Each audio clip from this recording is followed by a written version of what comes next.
Welcome back to Storytellers Behind the Scenes. Thanks for joining me today. I am thrilled to introduce you to my very, very dear friend, Marianne Vogel Bender, who is a producer, director, writer extraordinaire, who most recently just finished a 20-year stint at the Dr. Phil Show. She's got some amazing stories to share and so much knowledge that I'm sure you're going to be interested in everything that she has to say. So sit back, grab a drink, and enjoy. Welcome, Marianne. We're so happy to have you here. Thank you, Jody. It's so great to be here. It's so funny to have you call me Marianne because you always call me Mav, but I will take Marianne or Mav. It's true. I mean, I have a lot of names for you. Mav, Marianne. I don't know. We'll have to come up with some more. So Marianne, like many of my guests, is a wonderful friend who I met at Banyan Productions, which to the listeners of Storytellers Behind the Scenes, it's no surprise. Marianne, you and I have been friends for, gosh, at least 24 or 25 years, right? Because Ethan is 23. Yeah, I would say, a hard 25. Yes. It's insane. Because we look fabulous. Exactly. We just have glasses. That's the only difference. We have glasses, and I have a 23-year-old and a 21-year-old. 23-year-old, yeah. Right? But hey, I could still be 30. I think, whatever. Yeah, I feel young. That's the main thing. I honestly feel that being in this business to some level, and I'd love your opinion on this. I feel that it has kept me younger. I don't know if it's the hours on your feet, the constant thought process of what's next and being prepared. What do you think about that? Do you feel like in your mind you're younger than your age? 100%. And I do think that it's a lot of the business. I think it's because in our business, we have to pivot all the time. We are chameleons. We literally have to pivot all the time to the situation that we're in. So we're never just clocking in, making the widgets and leaving, right? And that's why we love it too. But certainly that keeps us young. That keeps us having to keep on the pulse of what's going on. Just because we need to know what's going on and we want to know what's going on, right? We want to know what stories are trending, what people are talking about, all that kind of stuff. Like we want to know. So I love that. You're right. The idea, and that is such a good point, and we're going to go backwards on this because I really want to stick with this, because each of our episodes, I try to talk about a specific point, and it usually will pop out during the conversation. Your comment about being a chameleon is so spot on. We are asked to go into certain situations, many situations that may be uncomfortable, even environments we've never been in before, and we're expected to fit in all the time. Talk about that a little bit in your life and how that has transformed the way you think about your job. I think I've always been interested in what other people were doing. Whether it was the guy who was shelving, food at the grocery store to the person who was on the radio station. Like I always wanted to know what it was like to be in anybody else's shoes. That was always so interesting to me, even as a kid. I always wanted to peer back behind and be like, what's he doing? It was just natural curiosity, I'm sure. But how that has developed into, career-wise, it for me is, literally, I need to pivot from spending a day with Gary Busey to then literally the next day I could be talking to a woman who had just lost her daughter to suicide. And then the next day I'm interviewing Cher. And then the next day I'm buying foot cream for one of my cast members who has a foot disease. It's just, you have to just wear these different hats and pivot and it's it makes it, there's a little bit of anxiety there, I think, that can go with that, because you literally never know what's going to be thrown at you, which maybe could be another, a second topic here, which is about being a problem solver. You're just solving problems. Literally, being a field producer director, most of your job is you're solving problems. obstacles get thrown at you, right? And you're going like, okay, we can't shoot here now. Oh, this person's sick. Oh, the guest doesn't want to do the show. Constant movement. You're on your feet, and in your mind, you're constantly thinking. It's right. And so you just have to pivot. But certainly the chameleon part, I've struggled with it a little bit, only because I always wanted to make sure that I'm being sincere. Yes. When you're chameleon, you kind of get this sense of like, oh, well, do they really think that I believe that? I'm sitting in front of this person who's an extreme, right person. One of my last interviews for Dr. Phil was one of the Proud Boys, for example. Right? Oh, wow. Reformed, but right. a member of the Proud Boys. So like, I have to sit, and I'm not going to pretend that I agree with what he's saying, right? Or what he believed in. But like, you have to somehow gain that belief, or that, that you have to somehow gain some common ground. Right. Yeah. And you have to certainly do your best to have an open mind, right? As journalists, we're not supposed to inject our own opinion, right? As a journalist to begin with. Right. So that's important. And I often a lot of the stories, people like, I don't know, what you know. So explain it to me. Like, I want to know your side. I want to know what you're experiencing. I'll be the first to admit, I don't know what it feels like to lose a child to suicide. I don't know, I don't know what that feels like. But somehow I have to get them to want to tell me, and get them to feel safe in your conversation. So I'm going to roll back. You had an interesting path as a kid. You grew up and you decided, or you had a calling to speak French. You were in high school in Bucks County. Is that true? Yep. And New Hope, Silbury High School. Wow. Was that big back then? Because it was tiny. It still is. There was 48 people in my graduating class. Wow. Tiny. Public school, not private, but it was just a small community. Yeah. So you fell in love with the French language, and I'm guessing the French culture. Well, what's really funny, I have to back up for a second. My fascination with yes, I spent my junior year of high school in France. But I wasn't compelled to go to France. I was just compelled to do something different. I was sick of American public school life, or just American teenage life. I want to do something different. I was bored, and I looked ballsy, into this. By the way, that's ballsy. Yeah, and my family had come from Europe. They'd come from Germany, whatever. So I had a little bit of a European thought in my mind. I had never been there, so I thought, you know what? I want to go abroad. I want to go abroad for the year. And when I looked into the program, you needed 2 years of a language to go abroad. And the only language I had offered in school, the only options were French and German, and I had taken French. So the only place I could have gone was either England or France. And I would have, honestly, I often say, like, if I would have spoke German, I would have gone to Germany. I would have, because that was just my heritage, and I would have, but I couldn't. So I went to France with 2 years of French, which is like 2 weeks of French. Anyway, so I went to France and then fell in love with French, and then fell in love with the French culture. So how did that all work for you? You just said, okay, I'm going to go to France for a year. It was pretty nuts. I'll be honest. I was the only person in my entire school that did it and never did do it. I was the only person I knew that ever did it. My parents were like, what do you want to do? Oh my God. I think I was somewhat lucky that they had recently divorced. So like I had the one against the other, and I could kind of talk into what I wanted to do. Well, Dad said, what were you, like 17? 16. In fact, when I made the decision, I was 15. I went there 4 days after my 16th birthday. So when I was doing all their interviewing and everything, they interview you to make sure that, I guess you're stable enough. And then, you go there and they match you with a French family. And I lived, I could spend a podcast on this, but I lived for a year with this French family in a fairly small town, about 50,000 people in Brittany, on the coast, right on the coast on the English Channel. My bedroom was literally like, I walked out the screen door and I walked 5 steps and jumped, I'd be in the English Channel. And I'm lucky to say, to this day, it's been for 35 years. I just spent 3 weeks with them last summer, and I'm still very, very close to the whole family.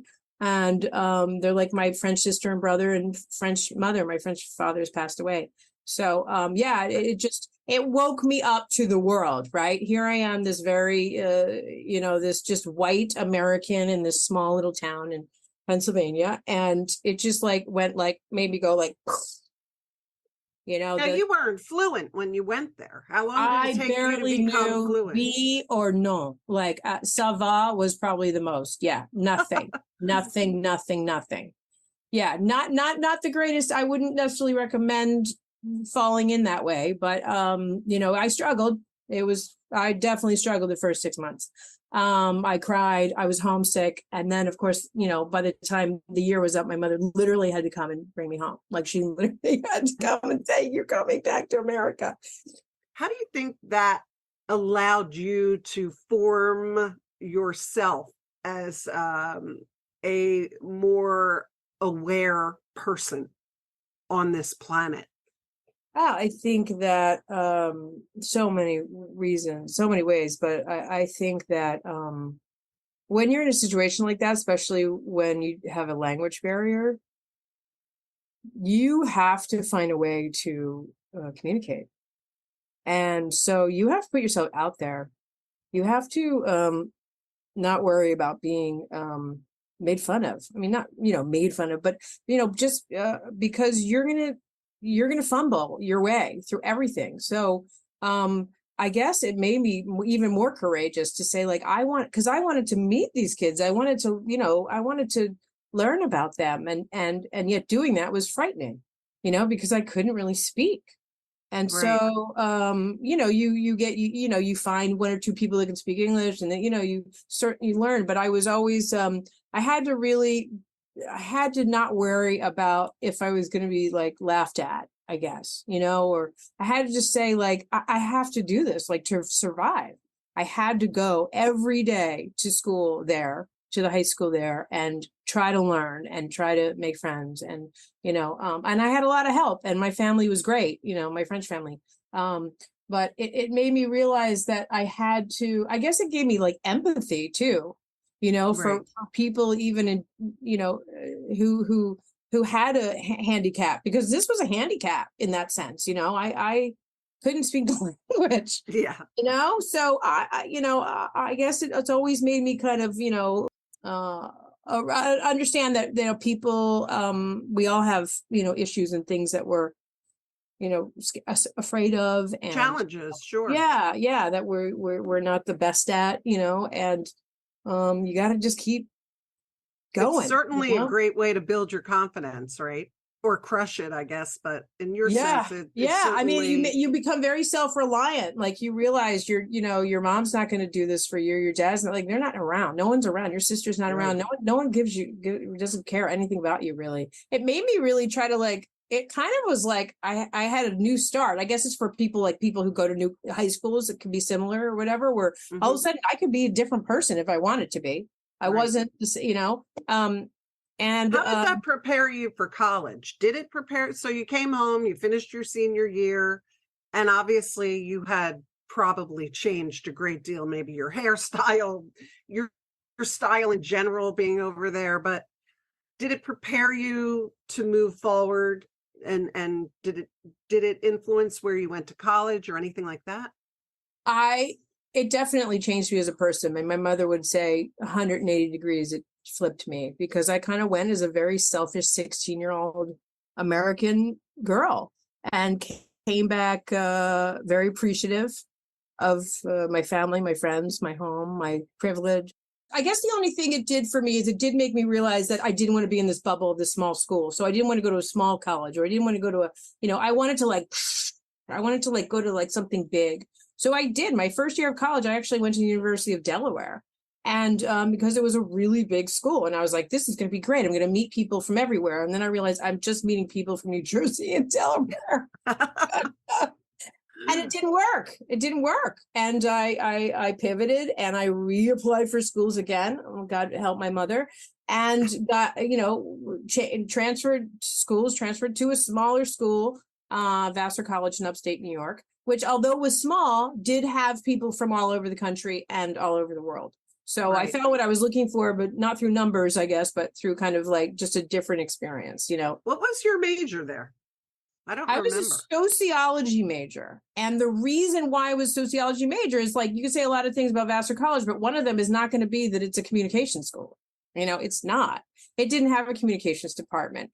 All I knew is that I liked telling stories, and I was trying to figure out how to do that and somehow work in some kind of production. So sociology was literally, I chose this major because it was the only major that allowed me to do internships in the field I thought I wanted to go in.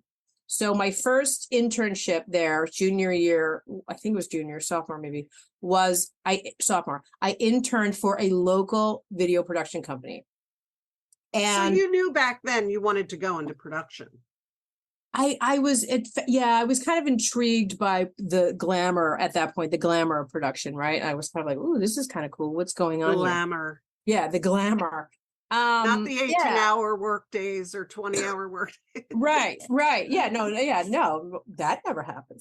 The lights and I was kind of intrigued, like, what is this all about, And, they were doing local Cadillac commercials, where they would put us in as like the customers or, right.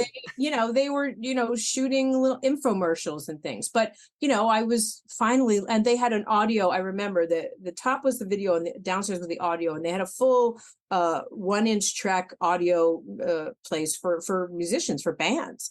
And I would go on Saturdays while they were, taping some, recording some band and stuff, and help the tech engineer and get coffee and stuff like that. And I just thought it was the shit, I thought it was the coolest thing ever. So that's why I took the sociology degree, honestly. It was because it allowed me to do that. But when I left, I'll end it there. Yeah. So I was and a French minor. I was always doing French. I went back to France my junior year, but it was always sociology because I worked at the Hudson Valley Magazine. I worked for the local newspaper there in Poughkeepsie. I was like trying to figure out how to get in that world of media, So early on, you got the bug. You were interested. Yeah. So when you were at school, did you have any influencers in your life at that point? I really didn't. I didn't. Wow. No, I didn't at all.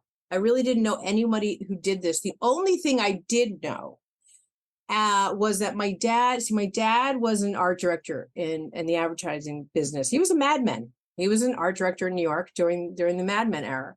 And so I knew that part kind of, which, morphed a little bit into, television production.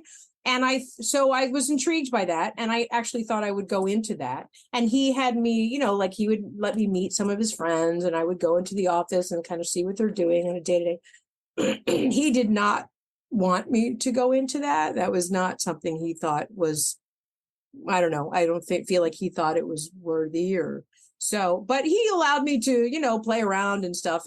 But that was it. Other than that, no, I didn't have any influence I didn't, certainly not at school. Mm-mm. So once you graduated, where did you go?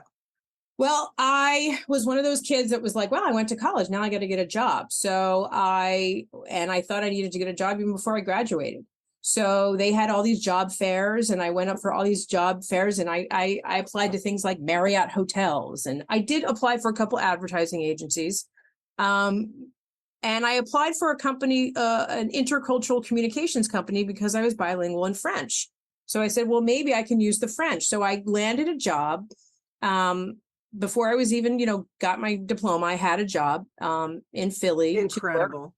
For this company called In Lingua as one of their consultants, doing translation, interpretive services, handling things like that. So I left. I took 3 weeks between when I graduated and when I started working.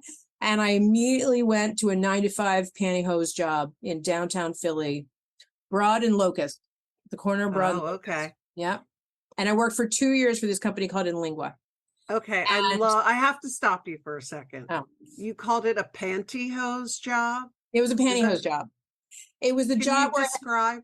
Sure. It was a job. Some people don't know what pantyhose are. That's a good point. I always think of it as my pantyhose job because it was literally the job where I had to I went and I bought 2 Ann Taylor suits. And one was tan and one was black. And I basically, wore them with a different shirt like every day. And I had to wear like nice shoes and like pantyhose with a skirt. Like you weren't going to wear a skirt without pantyhose. Right. And I went to this corporate office. And I hated it. I hated that part of it. I hated that I had to dress up to be somebody I didn't really think I was. Right. Yeah. But did you learn something from that job? Yes. That job ultimately got me into realizing I want to be in production. And that specific job, and maybe every job would have led there, I don't know. But after a year and a half, I started working for the translation team. And the translation team needed to translate infomercials into different languages and create commercials for the French Canadian market and do things like that. And so I started working with local production companies in Philly to do the voiceovers and the recordings and stuff. And I would sit there in these audio booths with the audio engineer and the French, the Spanish, interpreter.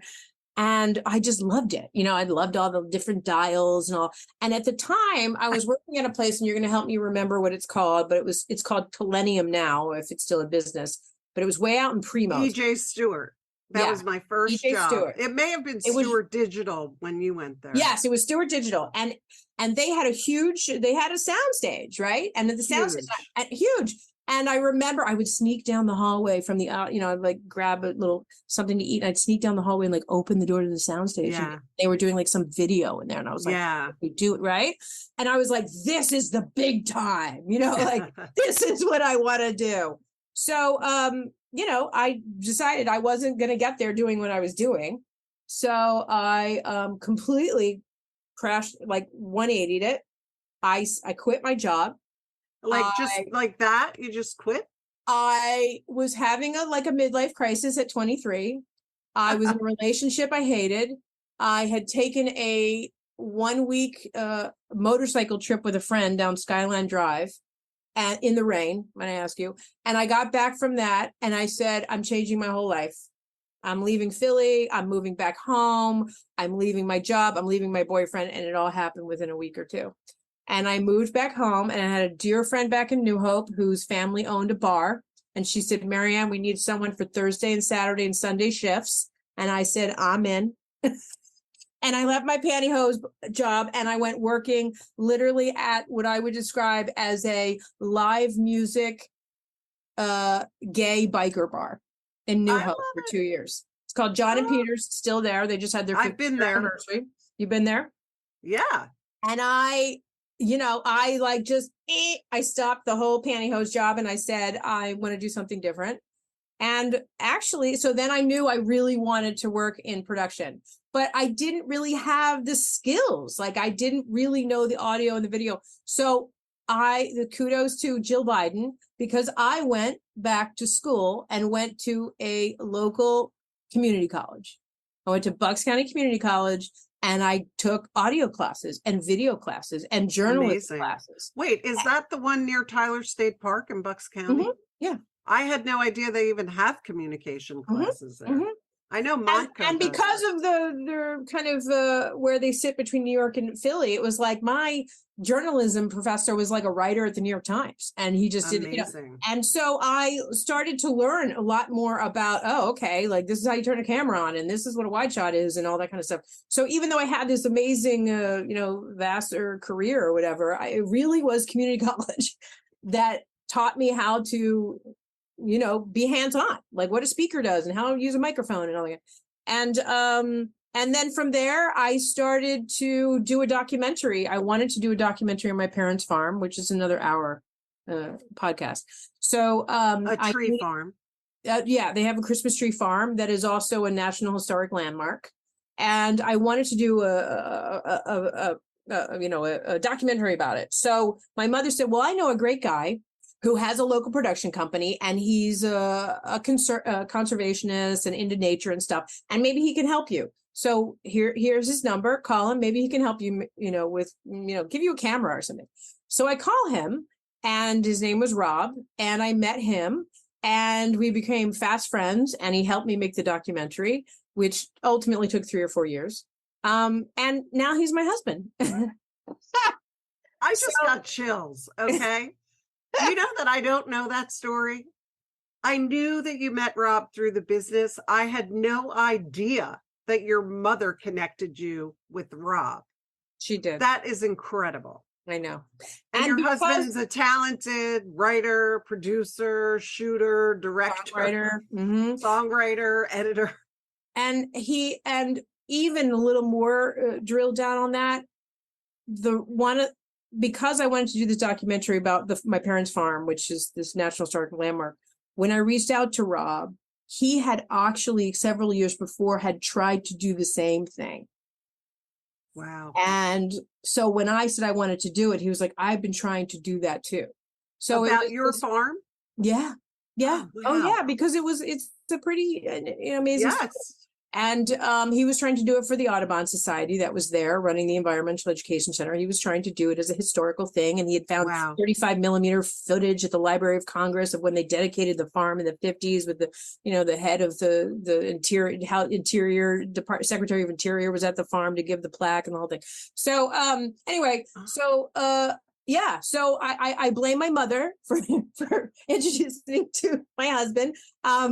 And Rob Bender, I should look say. him up in his music. RobBendermusic.com if you want to hear Rob's music. My mind is blown right now. Okay. And then, we met, and 7 years later we got married on the farm. Amazing. I remember. And my mom still lives there right now.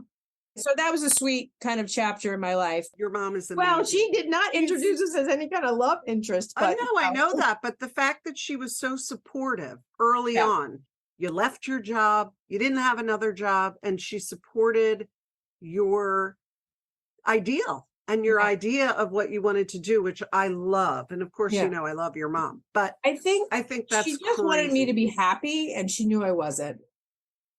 And but she knew that I'll tell you, she still made me pay $50 a week to live in the house. I was 23. Good for her. She said, you can move home, but you're going to pay something. So I paid $50 a week to live at her home.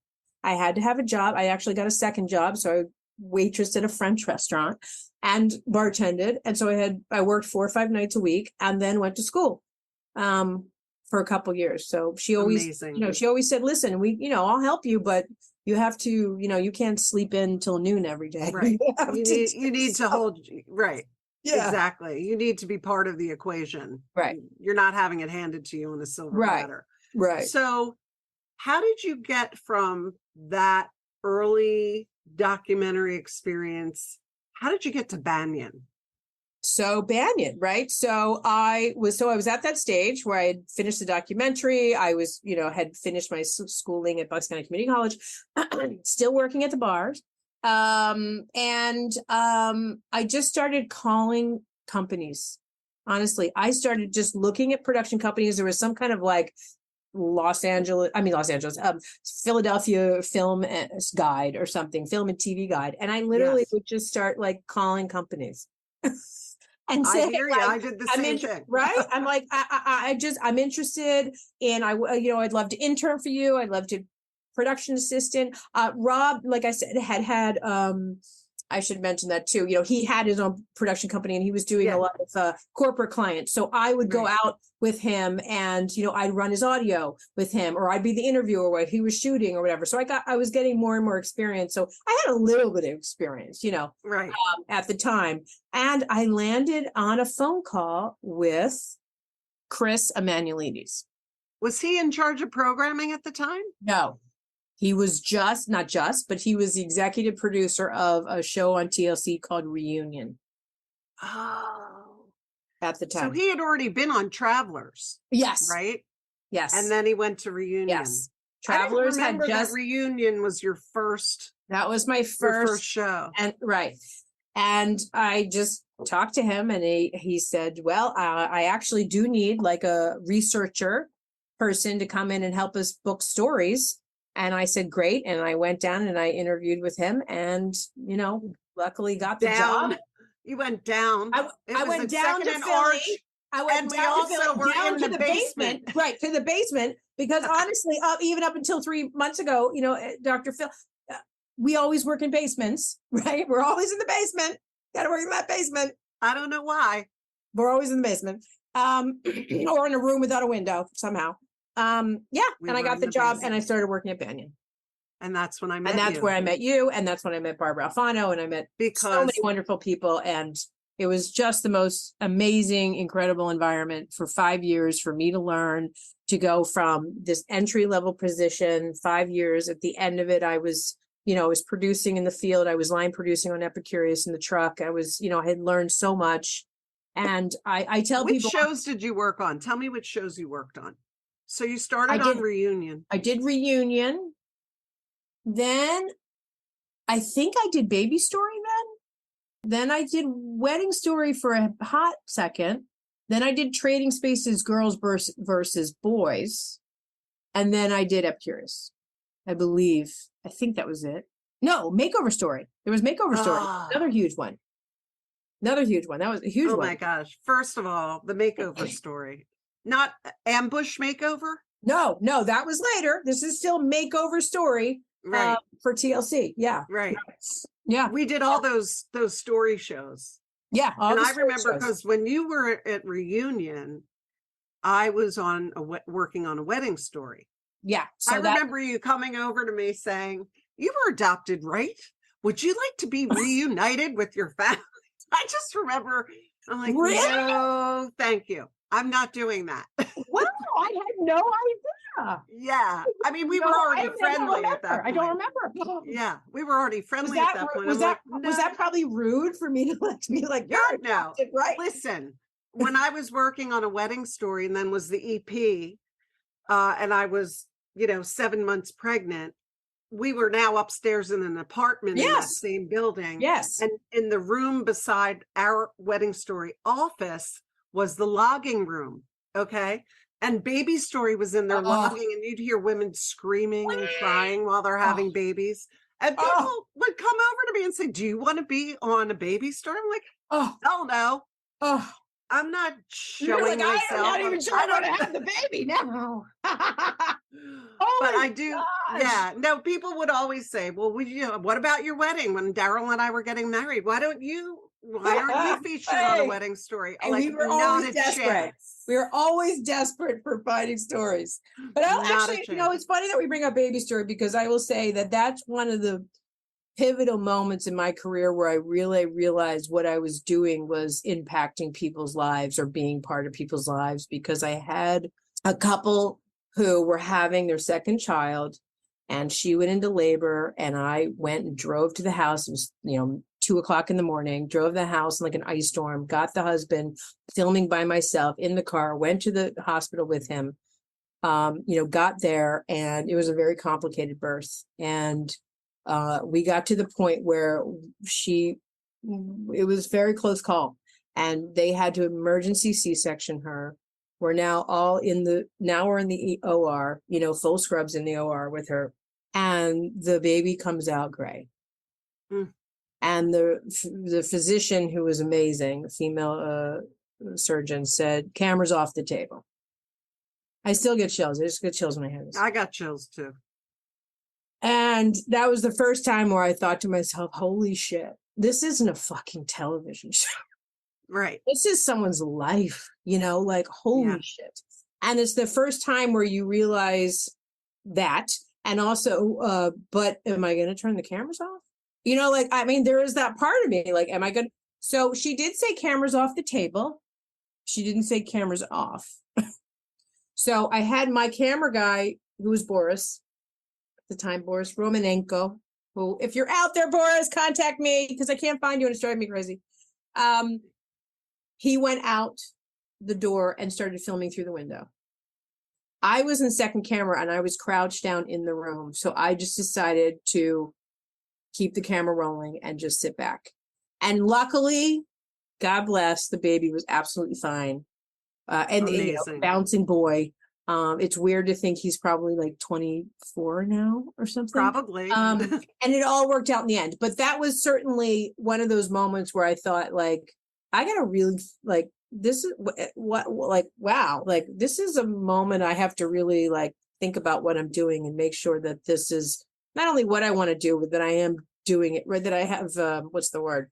You still need to have compassion for the Yeah, people that there was it's not just compassion, about right, filing a story or getting the getting the shot, but it story. was always right. And it's ever since then, it's been about this balance between getting the shot and also being human, you know? And it's a tricky Compassionate. balance. It really is. And that brings in that chameleon comment that you Yes. made early on, is you need to be comfortable in those uncomfortable scenarios, respectful. Obviously, when you're in a situation like that for Baby Story, and I did Runway Moms, which was about models who I can't even remember. I think it was models who were high risk pregnancies. And so I've been in the rooms too. Right. But you know, you have to be sensitive to what's going on, but you also have to have the nurses and the doctors and then the PR person, especially, they need to be on your team as well. So you have to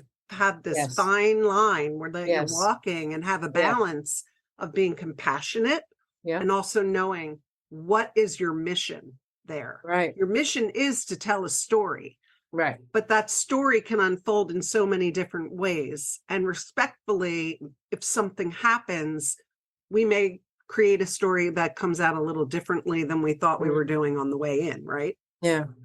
I mean, I think in the end, to me, the balance always shifts to being human over being a producer. But it's hard. It can be hard.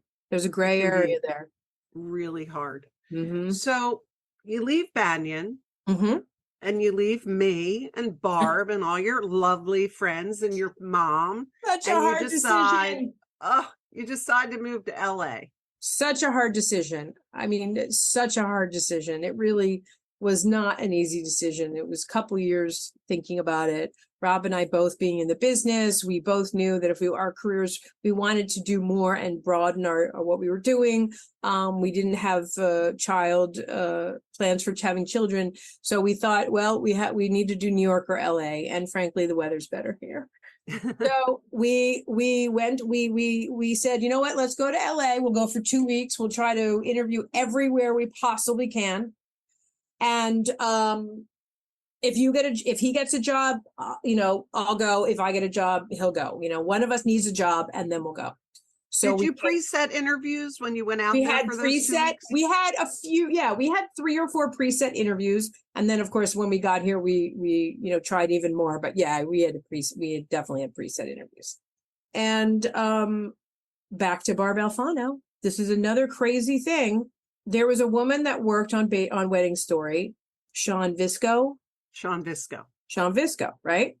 She, at some point, had gotten on a field producer call list or something at Dr. Phil. And when I was telling Barbara that I was interested in going to, moving to LA and doing, actually I was just interested in doing more television. I had gotten a contact. Sean Visco gave me a contact, said, here's my contact at Dr. Phil.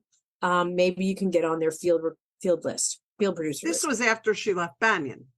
I guess Sean was at Banyan. I guess so. Yes, I think she had left Banyan. She was back in New York. Right. And so for about 6 months prior to going to LA myself, I got calls from the Dr. Phil show wanting to know if I could do a field shoot for them in Pennsylvania, because they shot all around the world, all around the country. And so they would call me like normally the night before and say, can you be in Scranton and, at 10 a.m.? Or I remember those calls. Or in Pittsburgh, or in Pittsburgh, or can you be on a flight in 3 hours and fly to Tampa? Right. But the biggest thing is like the concept of time, because that's true. I don't know if it's Scranton, but they literally like, can you be in Pittsburgh in the morning? I'm like, it's like a 5-hour drive. Like it's 10 o'clock at night.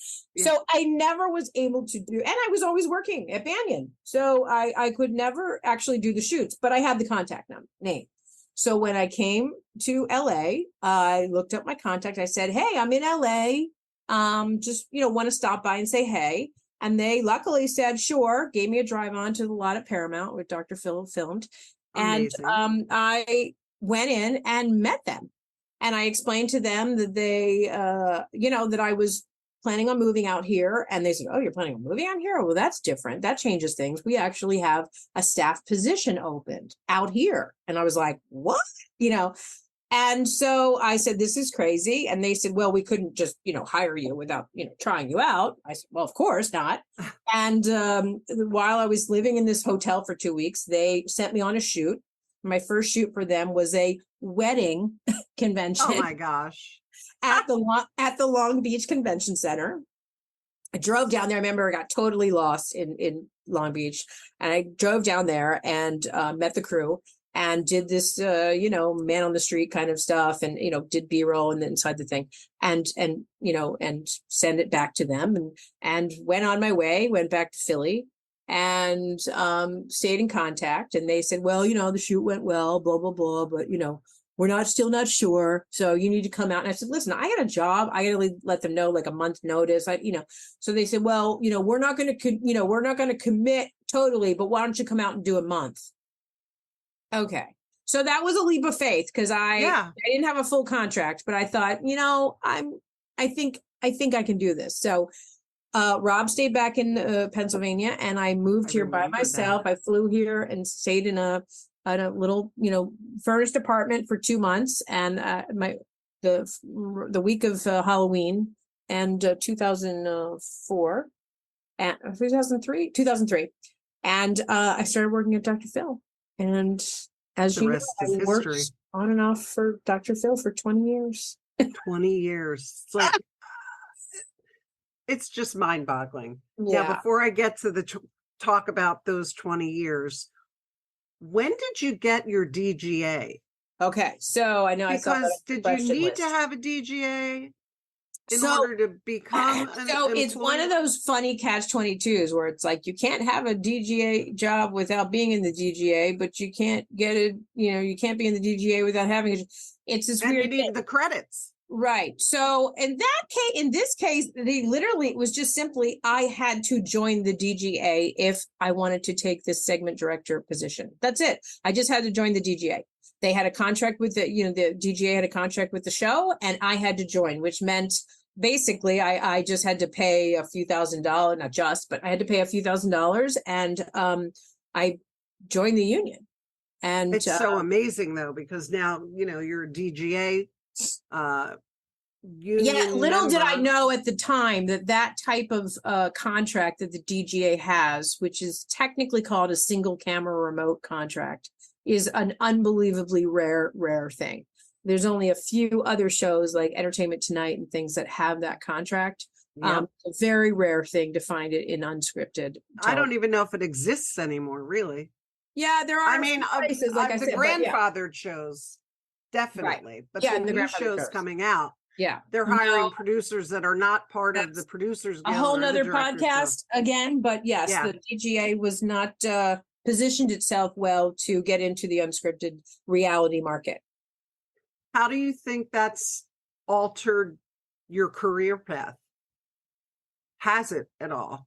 Well, I certainly, within a few years, I don't know. That's a broad question. I mean, I will say that I certainly kept coming back to the show because I would leave and come back and leave and come back because of the benefits that being in a guild job has, mostly healthcare benefits and pension benefits. And as my career went on, and I would leave for 3 months to do another show and then come back, more and more, it became more and more obvious that there was nothing like this connection. There was nothing. And also, when you say that you left, I apologize for interrupting, but when you say that you left, I just want to clarify, you guys would go on hiatus for a period of time, and you would, or you honestly, would leave and come back. I actually, it was a 9-month on, 3-month off general job. Generally, I did work some summers for Dr. Phil, but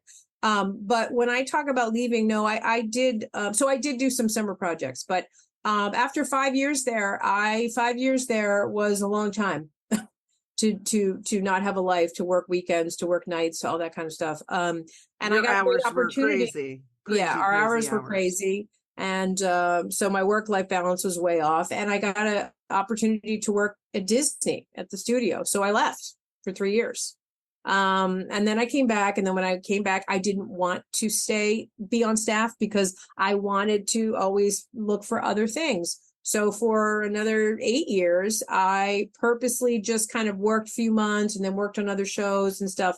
And then just maybe the last 3 years I worked back or 4 years I worked back full time. But it was always my go-to job, right? It was always, luckily I had known enough people there that I knew the door was always slightly open.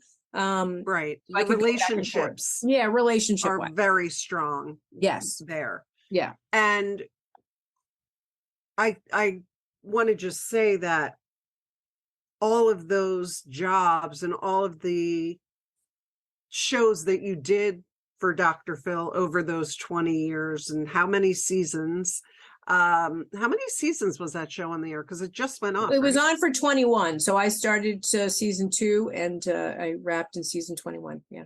And while you were there, you wore a lot of hats. I mean, you were out in the field doing some knock and shock and reporting, and you were, you were in the booth, you were, creating the stories, you were overseeing posts. Talk about the different hats and the roles that you actually filled while you were on staff. Yeah. I agree. It wasn't as siloed as things are probably now, which is, in our business now. There was a lot of overreach and people were fine with that. It was collaborative, whether your title was whatever it was. Hey, if you needed to go get the bagels, that's what you needed to do. You needed to book the expert, you booked the expert. I would say my role was as a segment director was to go out in the field, to fly to people's homes, to have them tell their story to me on camera before they actually came and sat on the stage with Dr. Phil. But that morphed, of course, into many things. Sometimes they would say, we want to put you in a plane and we have a catfish story and we need for you to do door knocks in a small town in Mississippi and just go. And I'm like, what do you mean just me? And they're like, well, you're going to be with the camera. And I'm like, well, what, like I'm on camera? They're like, what are you talking about? And they're like, oh, I guess so. I'm like, I guess so. Who are you? So, then it was me with a camera guy being like knocking on doors. And sometimes there'd be guests who would just be so attached to me and they wouldn't go on stage without having me hold their hand. So then I'm there I am sitting on the set of Dr. Phil. But for the most part, my role was all about preparing all of the tape package footage that would then roll into the taping in the morning. Yeah. And I would be have the responsibility for one show a week, basically. Which was a lot because you were turning them pretty quickly. Yeah. So in those 20 years, the stories that you told, some were so emotionally draining. And to me, the challenge would also be, how do you keep a show like that fresh?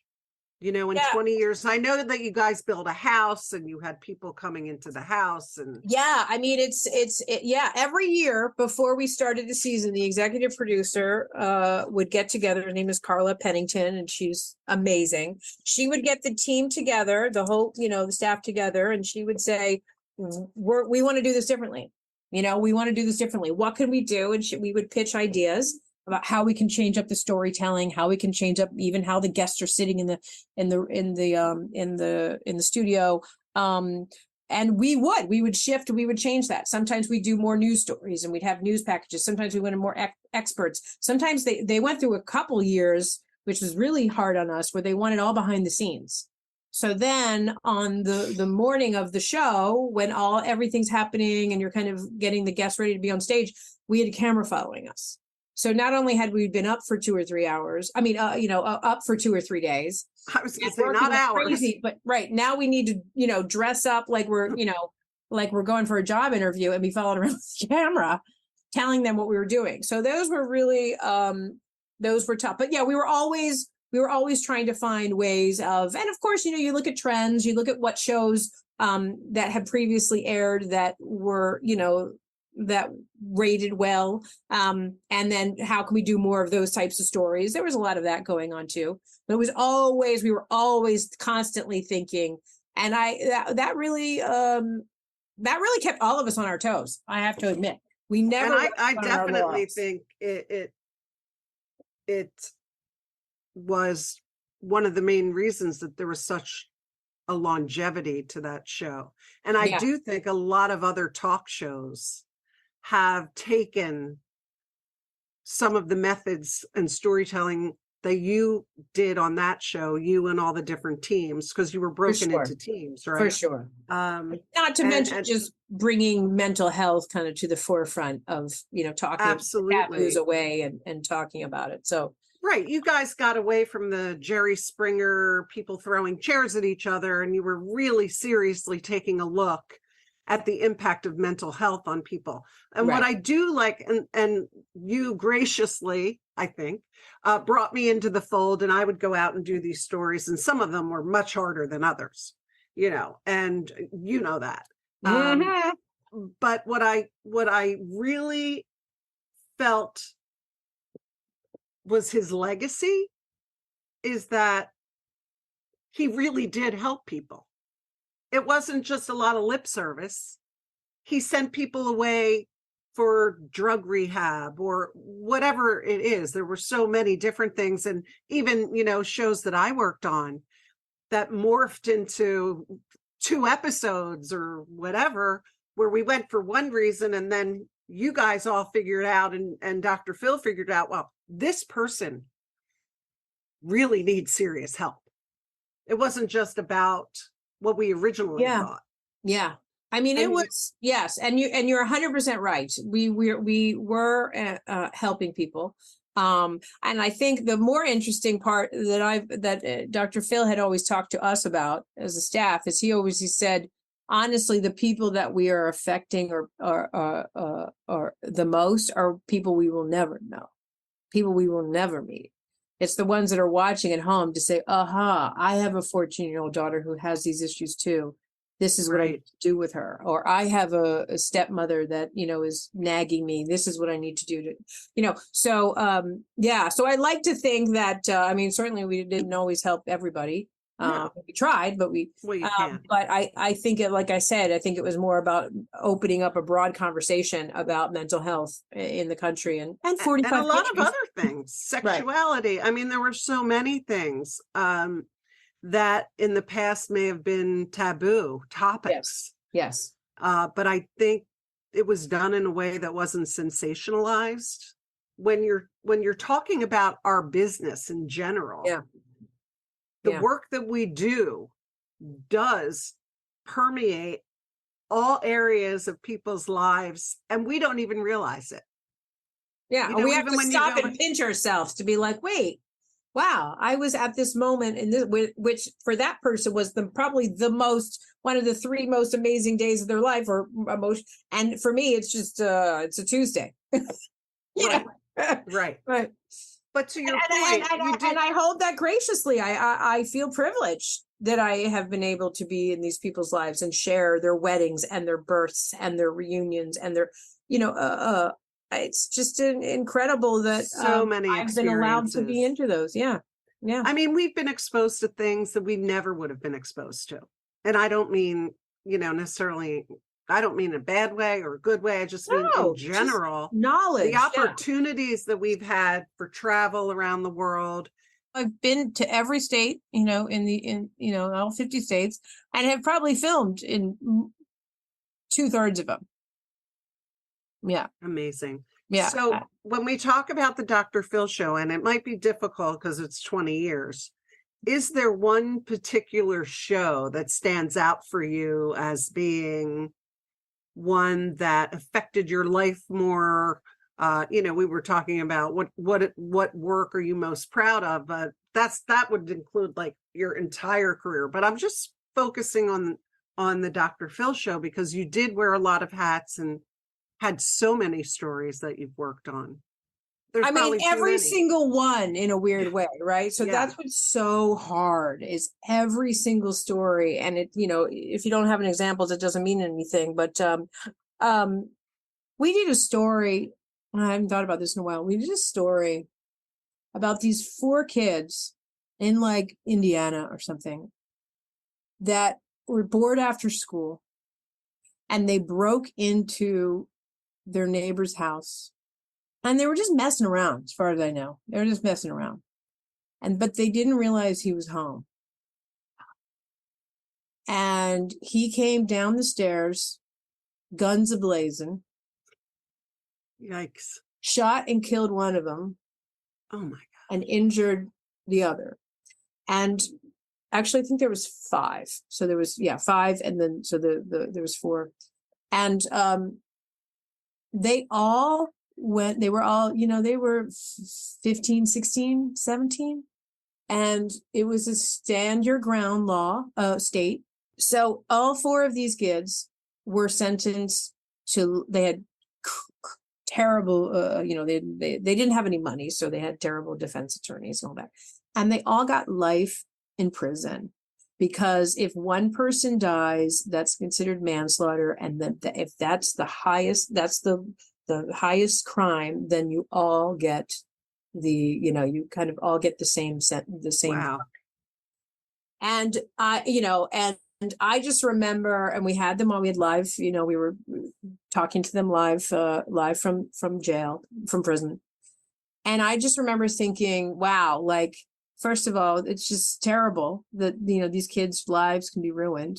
Again, and they lost a friend. They lost a friend. They didn't have the privilege to have good attorneys.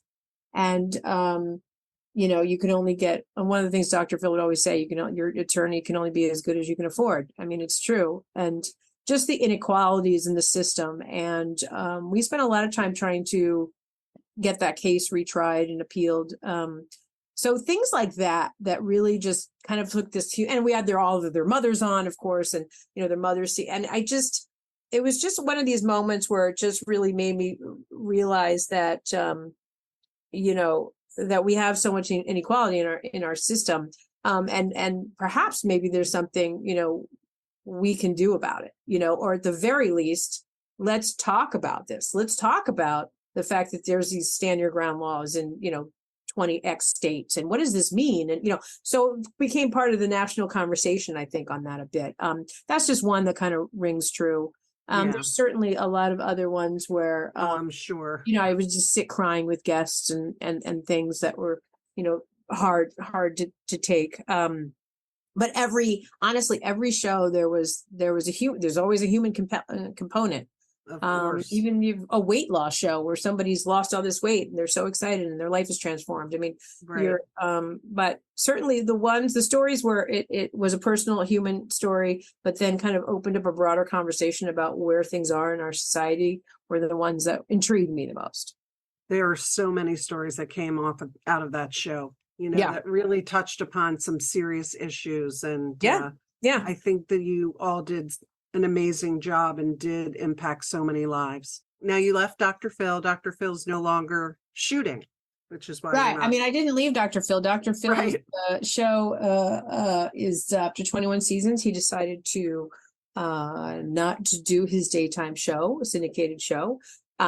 He is doing some other things and should pop up, in the next few months. We were somewhat prepared, we had several months of knowledge, and we had a feeling that eventually he was going to retire the show. Right. We were lucky to be there as long as we were. And, but yes, it is definitely, as a friend of mine who's a DP on the show said to me the other night, he said, it's a reset.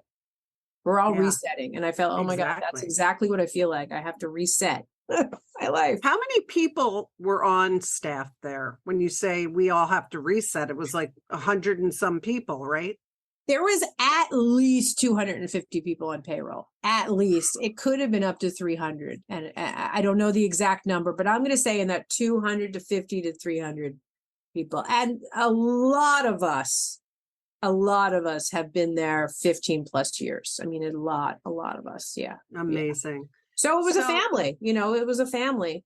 I mean, most marriages don't last 21 years, right? So true.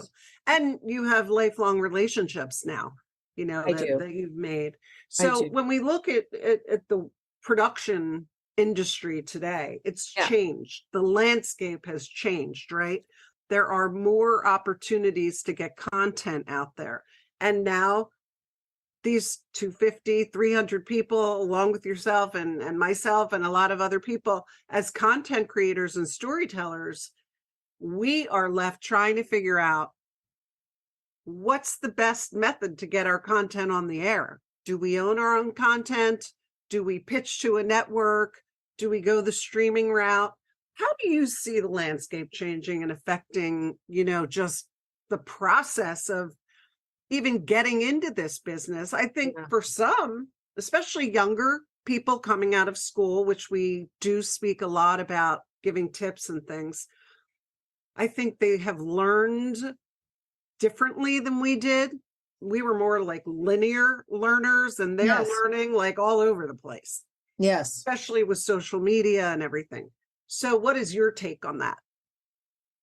Well, I certainly think that, technology is driving, this change in our distribution, right? So it's all about distribution and access to content. There can be great content, but where are you going to see it? And where's the vast majority of people going to see it? So yeah, you definitely see this trend where you used to have, broadcast television and cable, and everybody had that. And that's what we had for many, many, many, many years. But now, of course, you have streaming channels and all these streaming distribution channels. So that this is opening up a new world. And like you said, I mean, there's positives and negatives. The positive is there's a lot of content out there. The negative is, I think, though, that at the end of the day, as most of us know, this is all supported by ad revenue. And as ad revenue falls on all of these traditional methods, then that starts affecting all the finances on their shows. So it becomes about how can we make a living? How can the shows make a profit? How can the networks make a profit? How can and I'm not going to, for a second think that I'm an expert at that, except to say that if you are looking for, work, if one is in that approach, I think you should look at all options. You shouldn't say, well, I don't want to work on a streaming thing, or I only want to work on streaming, or I really want to work for a cable show. I want to, you want to go out there and just work, right?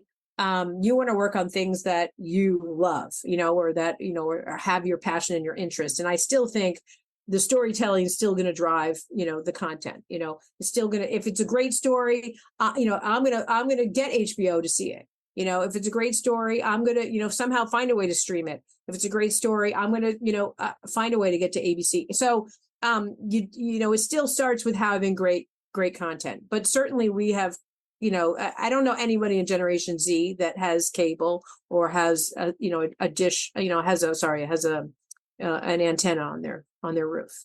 So that's just the new reality. I agree. I mean, I do see it as an opportunity. Right. Yeah. I think yes. Rather than having tunnel vision about we're creators, right? And some of our biggest hurdles were, how is our content going to be seen? Where are we going to get it to? Yes. Now you can start your own YouTube channel. Yes. Right. Instagram, right. Stories, all kinds of things that people, if your content is strong and valuable, and obviously there's content creators that I might not find their content valuable to me, but it could be valuable to other people, right? Sure. It is in many instances. So I do think it affords people more opportunity. I think it also allows younger people who are just coming out of college, if they do have a strong idea, that they can pursue trying to find alternative ways to get their messaging and their story out there. Doesn't mean it's going to connect, but I do see it as an opportunity. I also see it as a challenge. Yeah. If you were to think about all of the skills that you have, and you're giving advice to somebody who wants to get in this business or pivot in their current career, or works for a TV station and now they want to go out on their own, what are the 3 top things that you feel will enable somebody to succeed in this industry? I think the number one thing is to be resourceful. I think regardless, if you want to be an audio person or an engineer, or you want to go into scripted sitcoms, or you want to do documentaries, whatever it is, you have to be resourceful. You have to think about not only how are you going to get there, but what are you going to do when you get there? You have to think about, there's no linear, we don't have that linear road in our business. We don't. That's the beauty and the curse. We don't have a linear road. We don't have a one way to get into our business.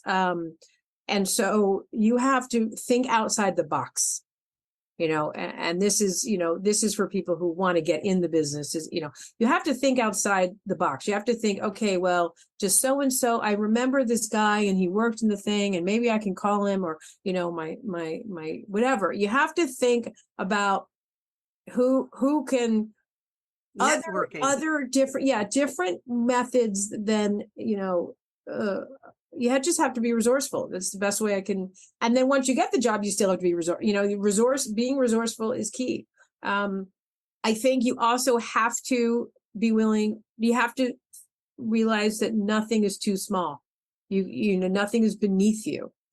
If you get a job and all they want you to do is make sure that the cast member has donuts, you make sure those cast members have donuts, the best way you can. It's really, I've picked people out of the smallest little job because I thought, oh my God, they have so much dignity and respect of what they're doing. I can count on them to do other things.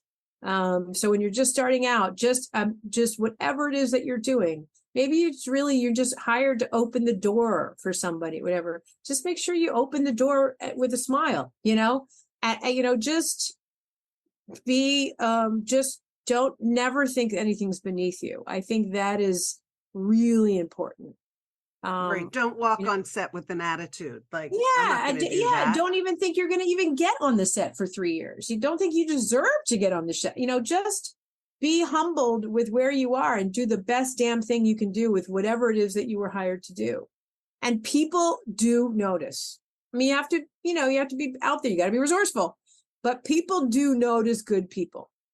We do, we all want to surround ourselves, right? 100%. People who are great at what they do. It makes our job easier, if they're great at what they do, right? So, we want to, and I admire that. I even to this day, I have two people that I feel like I'm kind of mentoring, that are 23, 24, and and I'm always checking in with them, and I'm always, because I see their passion and I see their dedication, and I want to see them succeed, because I see how willing they are to do anything and be happy they just want to learn, they just want to soak in. And that's the way I was, just because it's the way I am. So that's another point, is being like a sponge, right? Is paying attention to what's going on around you. Yeah. And I'm sure you had that too. There's so much I learned by just watching what people were doing, how they were interviewing, how they were setting up the lights, how they, whatever, introduced themselves to a celebrity, whatever the hell it was, like how, so that if I ever get that chance, I'm going to do it that way. Yeah. It's that looking, it's that being perceptive. Yeah. So those would be kind of my key thing. And then I think once for what you and I do with interfacing with human interest stories, I think just, making sure you have compassion and thinking about how would I want this person to treat me if I was in their shoes? And that's what I always think about when I'm going into a situation that's maybe a little challenging, is I think to myself, if I was that person struggling with whatever it is, how would I want someone to react to me? And I come from that place. And normally that's, that gets me there. Well, and I think that's why you've had such an amazing career. I know, because you bring all these traits and these beliefs with you, and you've done a lot of work. I mean, you said Disney earlier. We worked on the American Presidents. You worked on a lot of shows for Disney. The one that I know that I was really inspired by, which seems crazy, is that show you did. It was the Civil War. The Curse of Civil War Gold for the History Channel? Thank you. Yes. I know, it's so crazy because I talk to you about this periodically, but you literally moved away. You left California and you were in Minnesota? I was in Michigan. Michigan, right. I knew it had an M and Michigan, an I. Western Michigan, Muskegon, yeah. Like, the craziest on a gig. boat in Lake Michigan with scuba divers. Yeah, crazy. Totally crazy. But you've had these incredible experiences that you've been able to dig into your own, your own bag of tricks, your toolbox, right? And a lot of times when I'm mentoring younger people, I talk about the importance of not just observing what's going on around them, but also deciding early on the things that you agree with or that you like, or I would do that and I wouldn't behave that way. When you see a director or a producer or someone treated, or a talent treat someone with disrespect, you need to know right away, hey, that is not okay. Some people may look at that and say, that's interesting. It gives them the creative license to treat somebody like shit. No, that's not really what you're supposed to do. I agree. You're supposed to treat people with dignity. And I think having all these experiences has enlightened you, and you bring all of those tools in your toolkit to every job that you do. And then you're sharing it by mentoring these young kids, which is incredible. Now, I do want to ask you, because we had talked about this briefly, about, what are you most proud of the work that you've done? And we talked about Phil. And is it just the actual breadth of work that you've done? Is there one particular thing, or have you not gotten there yet? Like, you're proud of everything, but you haven't achieved the ultimate goal that you have for yourself? In terms of that, I'll do the last part first. I feel like I'm one of these people that I've already been blessed with more than I probably thought I would achieve in my career. So I'm humbled by that, and I'm interested in giving back and to people, and continuing my journey. I'm not stopping, but just continuing, just rest in knowing that, wow, I've really lucked out here. I worked my ass off. I'm not gonna not say I didn't, but I've also been very lucky and privileged. When I think about proudest accomplishments, I've never really thought about that until very recently. And I got a phone call about 2 months ago. And I'm going to set this up by going backwards a little bit. I worked for a couple years for a show for, it was called Beyond Scared Straight. I think it was for A&E. And it was a show where we took at-risk youth through a kind of scared straight jail program, where they would go and they would meet inmates in county jails all over the country. And by meeting, I remember that show. These inmates, we hoped that they would, go a different direction than what there were. And these were young kids. These were 10, 11, 12, 13-year-old kids that were maybe stealing a Twinkies, from the corner store, right? Not bad kids, so we would go to town and spend 4 or 5 days, one day with their family, one day in the jail. And this was several years ago. This was maybe 8 years ago or something. And so I'm setting it up that way. So I get this call 2 months ago, and my phone rings. I don't know the number. And this woman on the phone, and I say, "Hi, Marianne speaking." And the woman says, "Marianne, how do I know you?" And I said, "I don't know how you know me." I said, "Well, I have your name in my phone and it just says Marianne. And I wanted to call and figure out how I knew you and what." And I said, "Well, I don't know. Where do you live?" And they said, "I live in Georgia." And I said, "Do you live in Fulton County?" And they said, "Yes." And I said, "Well, years ago, I was on a show I was a television producer, and I'm on a show called Beyond Scared Straight." And she goes, "Oh my God, Marianne. And she started screaming into the phone, "I know who you are. Oh my God, Brittany, you came down here for Brittany." And I was like, "Brittany, yeah." She goes, "Oh, Brittany's mom." I was like, "Oh my God, hi," blah, blah, blah. It turns out this woman was the mother of one of the daughters that we dealt with. And I had come to their house, spent a day at their house, and taken Brittany through this program.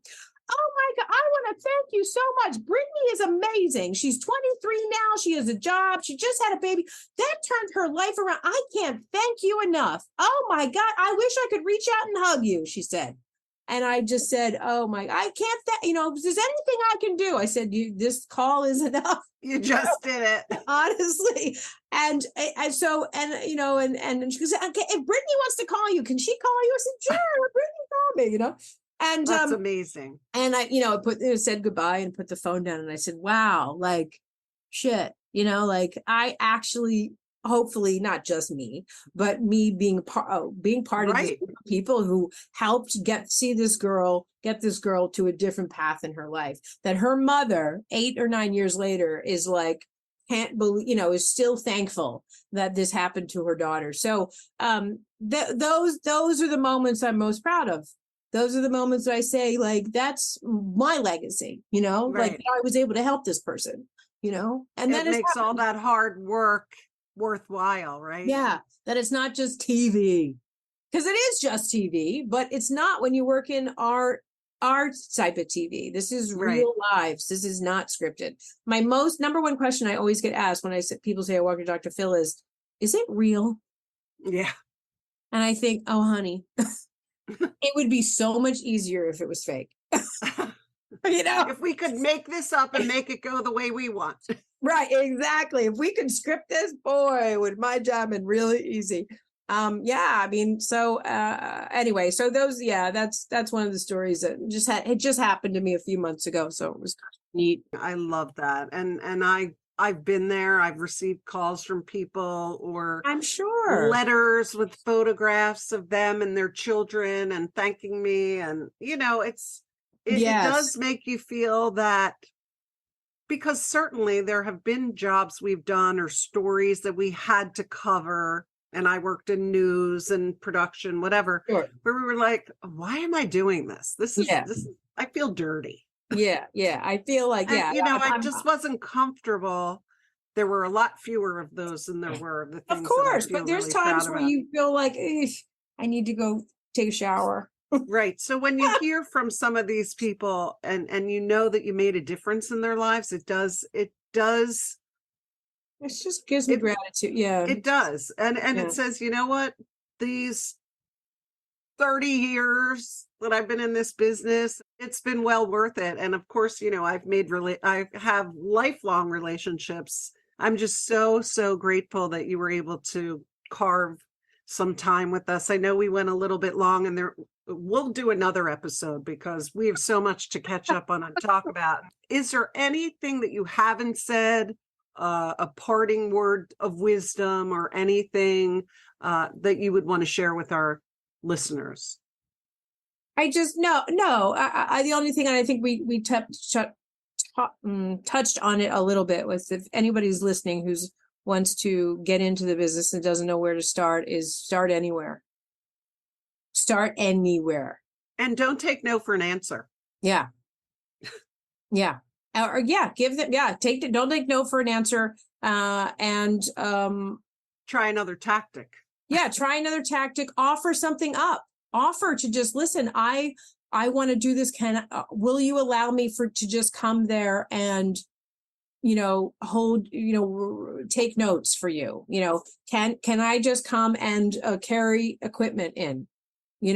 Anything to just get going. Don't think, well, I produced my film at college, and I'm this and that, and I know every camera in the world. That's great, honey. But, you need to get in the door somehow. So, and once you're in the door, then it's up to you to, keep the door open. But just jump in wherever you can jump in. And try 2 or 3 times often the charm. You'll send an email or make a call and they won't call you back. Call again. Give it 2 weeks, call again. Right. Eventually, somebody will hopefully feel guilty enough to return your call. Well, and the other thing that you said that was really important is that we do notice on set, in the office, who goes the extra mile, who doesn't complain or make a face or have a chip on their shoulder because you asked them to take the trash out or do something. Yeah. who shows up on time. And a lot of people who I've talked to on the podcast have said, show up early. If you're on time, you're late. Yep. And so these are all little tidbits of information and tips that we can share with those people coming up through the ranks. And we certainly have done it ourselves. So we will definitely invite you back, Mav, because you're so amazing. I can't wait to see and hear about all your the next chapter of your life and your career. Well, thank you. And thank you again for doing this podcast. I think it's wonderful. I love listening to it. I love hearing and knowing about all of my friends and colleagues I've worked with in the business. It's super fun. I hope you keep it up.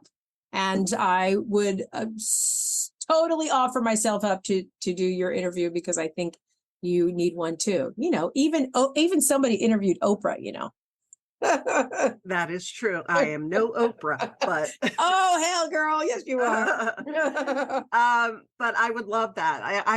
We will schedule that when it fits with your time frame. And I am so looking forward to seeing you again in person, so I can actually give you a hug, and we will continue this conversation. So thank you. Wow. It's been really great, and I have learned a lot about you, things that I did not know.